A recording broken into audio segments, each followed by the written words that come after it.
News, বাংলায় খবর, বাঙালির খবর। তাহলে সেই দেশে গৃহযুদ্ধ ঠেকাবার ক্ষমতা কারো নেই।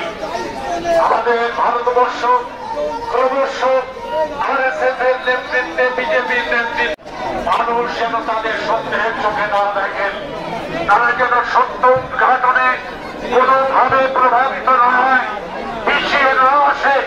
মানুষের রাস্তা যদি সিবিআইয়ের উপর চলে যায় আছে, তারা কেউ ওনার পদত্যাগ চাননি। ওনার পুলিশ কমিশনের পদত্যাগ চেয়েছেন। ওনার যারা যারা এই ব্যাপারেতে ইন্ডিক্টেড তাদের পদত্যাগ চাওয়া হয়েছে।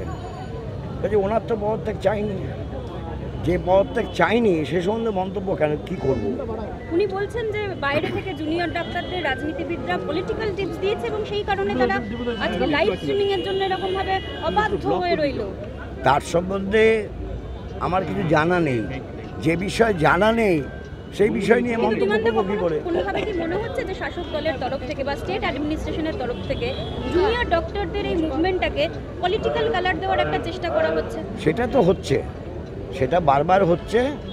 কিন্তু তার আগে অ্যাজ হেলথ মিনিস্টার উনি যদি ওনার রত্নদের একটু দেখতেন, তারা স্বাস্থ্য চিকিৎসা এবং স্বাস্থ্য শিক্ষা সম্পর্কে যে কাজগুলো করছেন সেগুলো কি ঠিক করছেন, এটা দেখলে পরে তো এই দুরবস্থা হতো না। As a health minister how many times he has visited the Swasthya Bhavan? কবার গেছেন? যা কারো জানা আছে? কতবার গেছেন?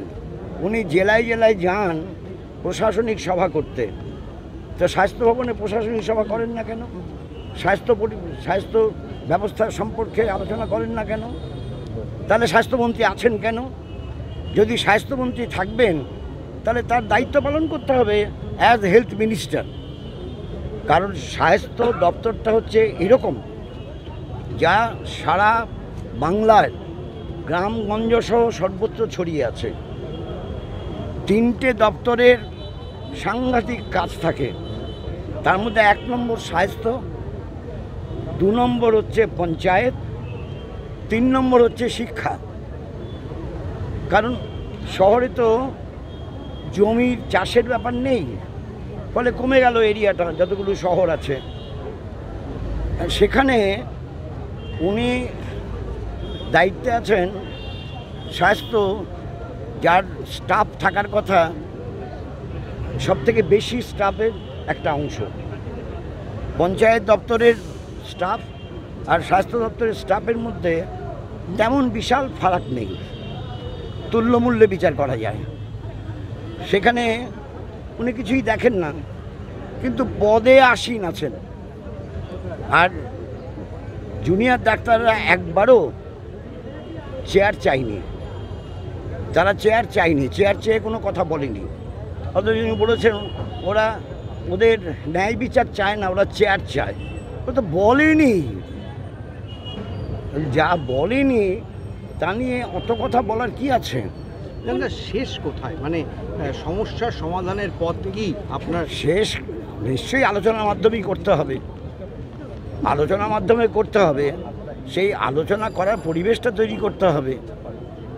তো বলে দিলেন যে সাবজুডিস চলছে, আর সুপ্রিম কোর্ট ভার্ডিক্ট দিয়ে দিয়েছে।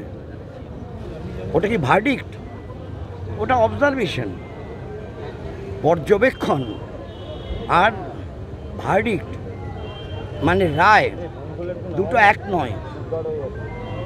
অদ্ভুত অদ্ভুত কথা শুনতে পাচ্ছি। একটা মহল থেকে এটাও বলা হচ্ছে যে জুনিয়র ডক্টররা সুপ্রিম কোর্টের যে অবজারভেশন সেটাকে লাইভ স্ট্রিমিং এর এই দাবিতে অনর থেকে আলটিমেটলি কাজে যোগ না দিয়ে তারা ভায়োলেট করছে। কি মনে করেন আপনি? এইটা আমি এই ব্যাপারে আমি মন্তব্য করতে পারবো না। আইনি চুলচেরা বিচার করে আইনজ্ঞরা এই ব্যাপারে বলতে পারবেন। তবে আইনজ্ঞদের মন্তব্য কখনোই হয়নি যে তারা সুপ্রিম কোর্টে ভার্ডিক্ট ভায়োলেট করেছে, কারণ এটা ভার্ডিক্টই নয়, ভায়োলেট করার প্রশ্নটা কী করে আসে? আর আজকে আপনারা যাচ্ছেন পুলিশ কমিশনারের পদত্যাগের দাবিতে এবং রাত জাগবেন, অবস্থান করবেন, কি কারণে আপনারা মনে করছেন এই কমিশনারের থাকার যোগ্যতা নেই? এই কমিশনের থাকার যোগ্যতা আছে। এই কমিশনে থাকার যোগ্যতা আছে?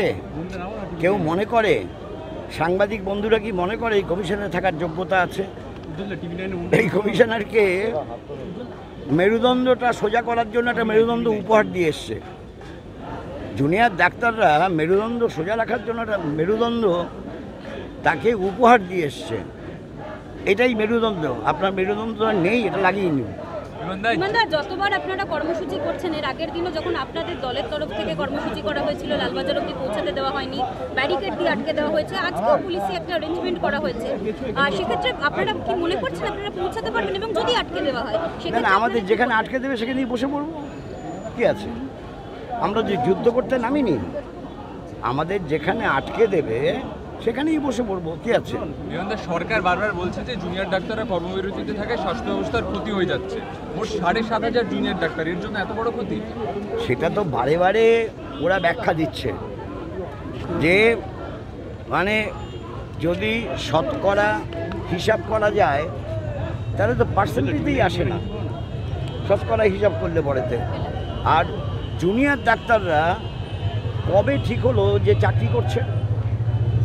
জুনিয়র ডাক্তাররা চাকরি করছে। হ্যাঁ, যাকে খুন করা হয়েছে, অভয়া বলুন বা তিলোত্তমা বলো বা কাদম্বিনী বলো, সে চাকরিরতা ছিল। কারণ পিজিটিতে চাকরি করেই পড়াশোনাটা করতে হয়, তার উপর নাম্বারিং হয়। দুটো এক জিনিস নয়। জুনিয়র ডক্টরস অ্যান্ড পিজিটি চিকিৎসক আর নট সেম। গুলিয়ে দেওয়ার চেষ্টা হচ্ছে। এই গুলিয়ে দিয়ে আমার মনে হয় না জুনিয়র ডাক্তারদের যে আন্দোলন, সুস্থ পরিবেশের জন্য, তাদের সুরক্ষার জন্য, তাদের নিরাপদে কাজ করার সুবিধে করে দেওয়ার জন্য তাকে খাটো করা যাবে না।